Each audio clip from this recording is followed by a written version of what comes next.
Minnesota's state budget is under fire, and let me tell you, ladies and gentlemen, it's not just politicians talking. 98 mayors, they are openly raising the alarms here. They have sent a letter to Governor Tim Walz and state lawmakers, and it is really controversial. Let me tell you what did the mayors say here. According to their letter, $18 billion surplus has disappeared. Yes, projected $2.9 billion to $3 billion deficit for 2028. Minnesota is slipping in national economic ranking here. The mayors are very worried. They warn that fraud, unchecked spending, and poor fiscal management are hurting their cities and their residents. State policies have trickled down to our cities, reducing our capability to plan responsibly, maintaining infrastructure, hire and retain employees, and sustain core services without overburdening the local taxpayers. That's their statement.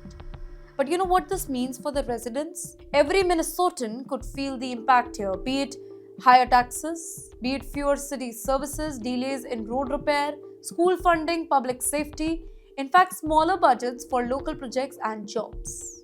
Basically, in simple words, your city might soon struggle to function normally if this continues. In fact, Walz, he's under fire. Governor Tim is facing unprecedented criticism from leaders across the state.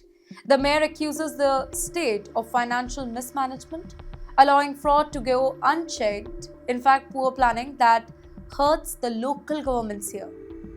98 mayors signing the same letter. It is not a small thing, right? It is a united warning from across Minnesota, cities of all sizes speaking as one. Then comes the big fraud question here. While the letter doesn't single out any individual in specific, but there are growing talks. Misuse of funds in St. Paul, budget loopholes, disappearing surpluses. Some critics even call it a Somali fraud scandal affecting states' aid programs, though investigations are still ongoing. But there's a bigger point, The state's fiscal house is not in order, and local leaders, they fear residents will pay the price here. In the meantime, the experts say that without immediate corrective action, the consequences, they will be worst. Minnesota could face a multi-billion-dollar crisis. Cities may have to raise taxes or cut the services. Long-term economic growth, it will stall. And the mayor's letter, it adds political pressure as well. The state must act quickly or face eroding public trust further. Let's look at a bigger picture now.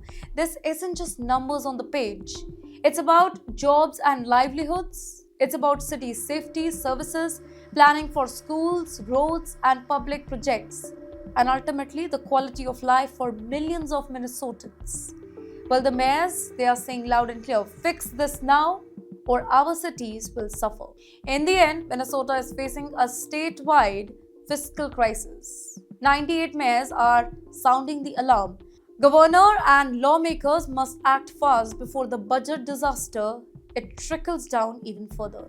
Well, the clock is ticking and every Minnesotan is paying the attention.